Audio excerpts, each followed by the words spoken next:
If you had to start a team right now, would you take Christian Yelich or Mike Trout? Drop that below. Christian Yelich or Mike Trout if you were starting a team today. What's up, y'all? Welcome back to the channel. Like I said, we're back to normal.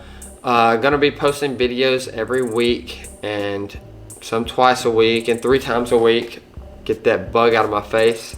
So in this episode, I wanted to talk a little bit about the MLB All Star voting, who made the All Stars, what I think about it, and also who got snubbed.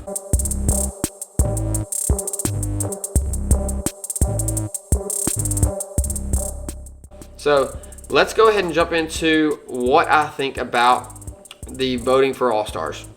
You know, they did change it up this year. They tried a little new way of, having different rounds of voting to figure out who the starters were, and I'm okay with it. It was better than it has been in the past. I will go ahead and say that. But what I'm not okay with is just the popular guys getting all the votes, and essentially it's if you play for a big time market, your team is going to have a chance of making the All-Star game rather than the guys that deserve it making the All-Star team. Simple as, the New York Yankees, they had a lot of guys in the All-Star ballot.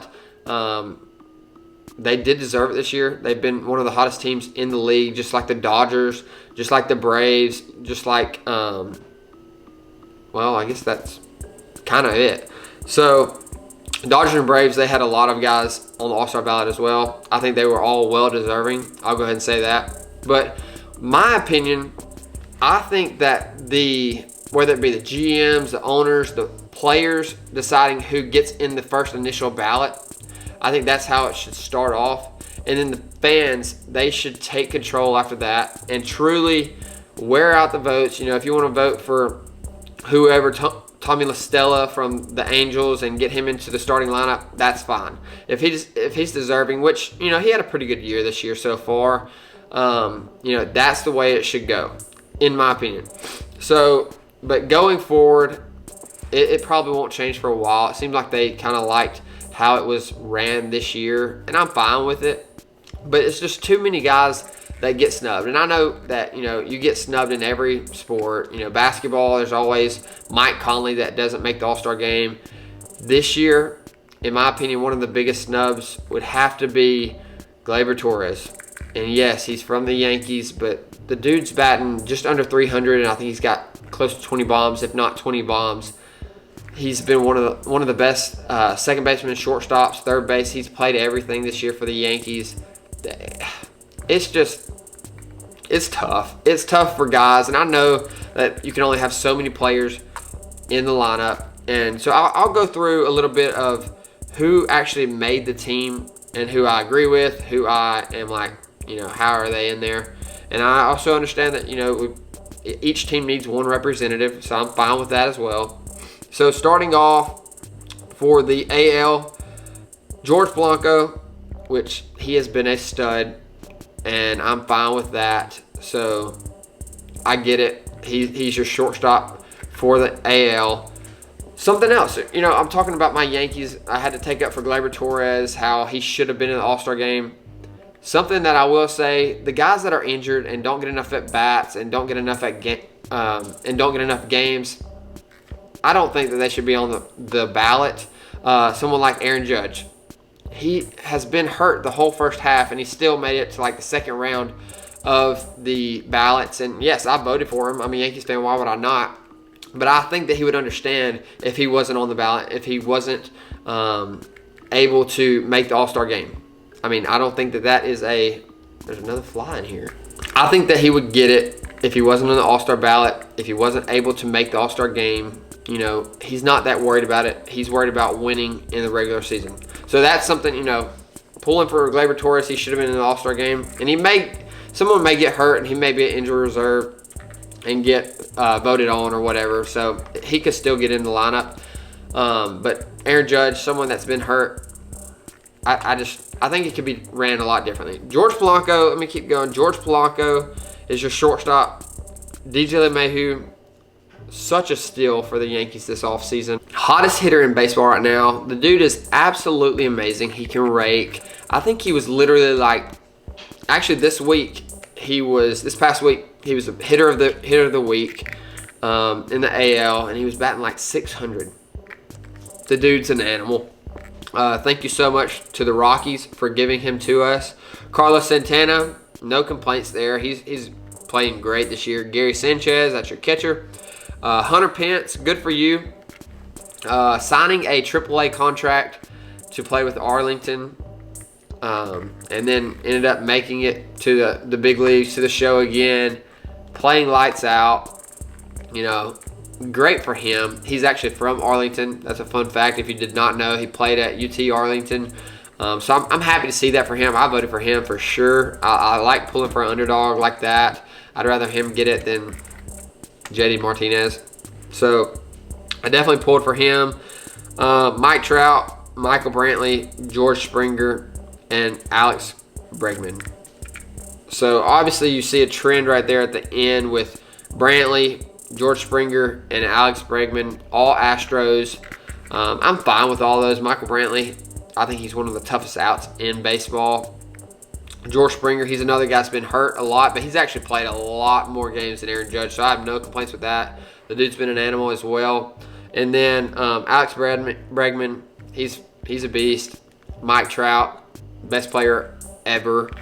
We'll keep going a little bit now. Aroldis Chapman, Mike Minor, Justin Verlander, Garrett Cole, and Ryan Presley.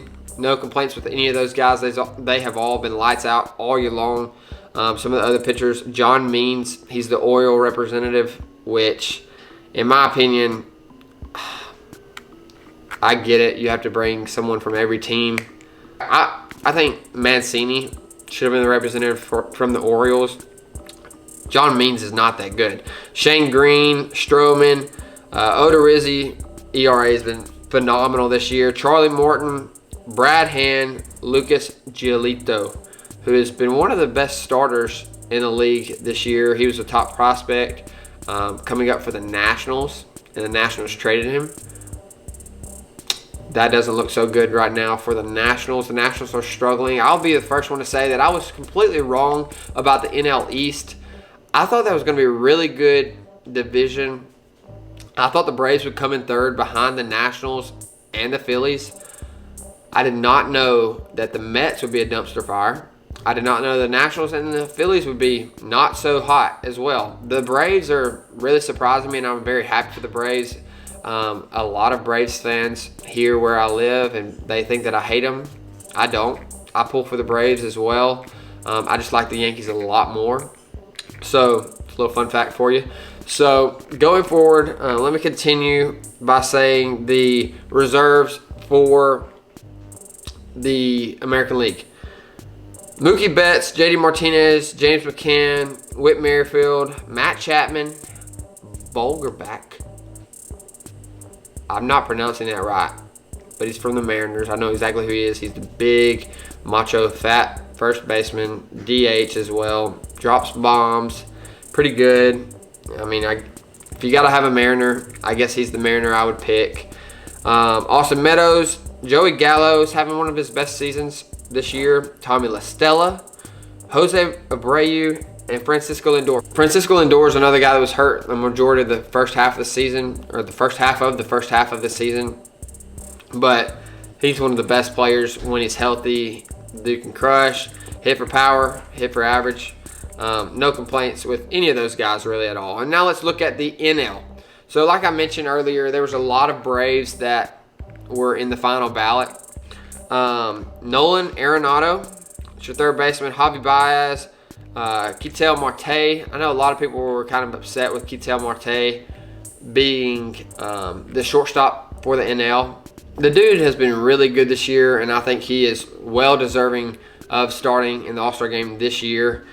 So Freddie Freeman's first baseman, Wilson Contreras, Cody Bellinger, Christian Yelich, and Ronald Acuna.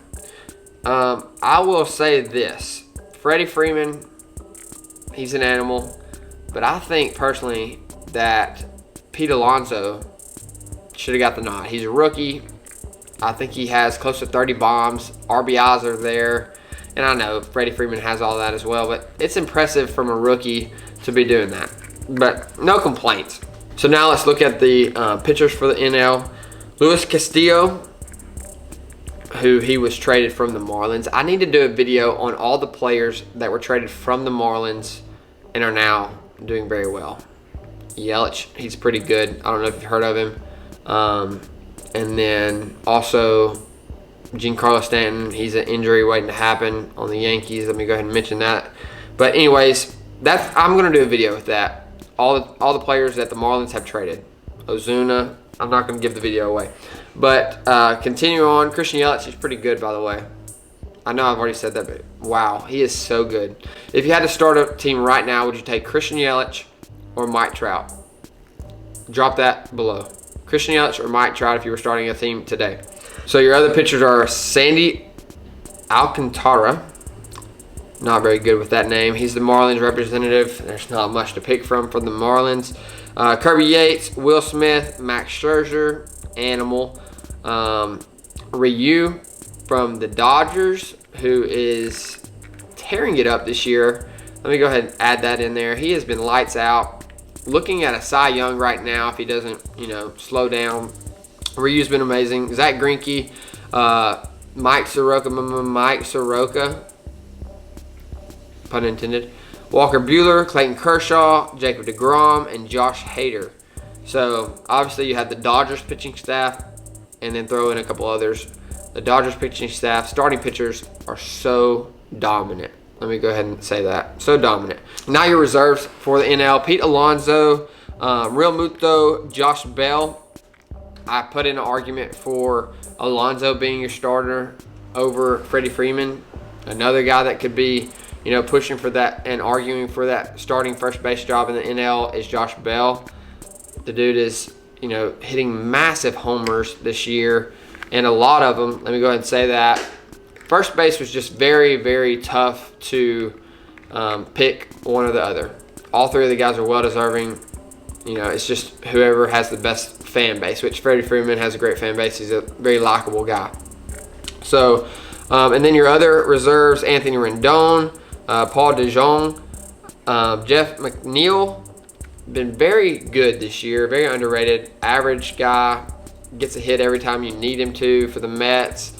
He's definitely been a very, very, very valuable player for the Mets this year.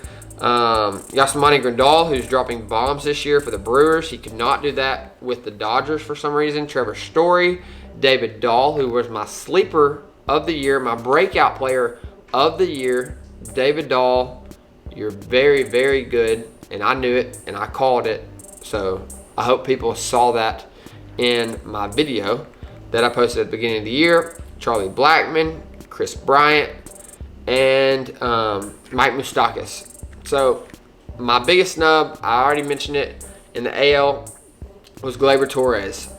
My biggest snub in the NL is none other than a guy that I also mentioned at the very beginning of the year, my rookie of the year in the NL, Tatis Jr., Fernando Tatis Jr. The dude has been absolutely lights out. I know he doesn't have enough at-bats to so-called get into the starting lineup. But if you look at his per at-bat statistics, his numbers are outstanding. I mean, outstanding. I can't say enough about the guy. He plays a mean shortstop. He's going to be really good for a long time for the Padres, and I definitely look forward to watching him going forward throughout his career. He and Manny Machado, they are something else on the left side of the infield. Manny Machado, by the way, and Bryce Harper, the two free agent summer superstars that signed mega contracts over the summer, did not make the All Star game. Let me go ahead and say that. Both are having, pretty good years. Manny Machado, he has been scorching hot as of late. Bryce Harper has been average all year long, which, you probably should expect that from Harper. That's just what he is. He's an average hitter. He gets streaky, and then he cools off. But, I mean, like him or not, they're still superstars in the game. Manny Machado, I picked him. I would rather have him than Bryce Harper any day of the week. He's really gotten really hot as of late. So he didn't make it. Neither one of them made it. Whatever. They're still having a fine season. Phillies are still happy to have Harper. Padres are still happy to have Manny Machado. So going forward, I am actually going to be going with my wife to Tampa over July 4th. So that weekend, I'll be there for the Rays and Yankees game. I will be sure to get some footage of that, post a video of that. Of course, I'm going to be pulling for my Yankees, and she will too. Don't worry about that. And that's going to be a fun little trip. If you want to, you can check out our page below, and we will have a couple vlogs from our days and our trip. So if you have a wife, tell them about our channel and go like it and subscribe to it while you are liking and subscribing to this channel. That would be awesome. So stay tuned for that video. All Stars game is going to be really fun to watch. I don't know what the pitching matchup is for the game that I'm going to just yet, but I am looking forward to it. I'm looking forward to watching the Yankees beat the Rays again, just like they were beating everyone in the AL East. I think they have like an 11 game. I think they have like an 11 game lead right now over the Red Sox, so that's always good going into the All-Star break with an 11 game lead. Anyways, we're out. That's a wrap for this video. Stay tuned. Make sure to come back for my next video, and thanks for watching.